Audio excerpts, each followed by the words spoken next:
Hello mga kaibigan, magandang buhay! Welcome sa aking channel! Ngayon pala ay nag-ano ako sa harvest na ako sa aking kamote. Kahit pa paano mga kaibigan, tanim ko ng kamote ay inano ko na siya ngayon. Tingnan niyo yung aking kamote mga kaibigan.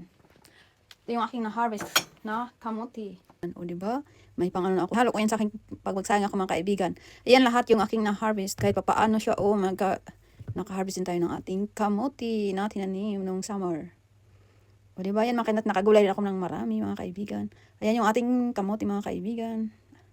Na nakuha ko sa aking mini garden.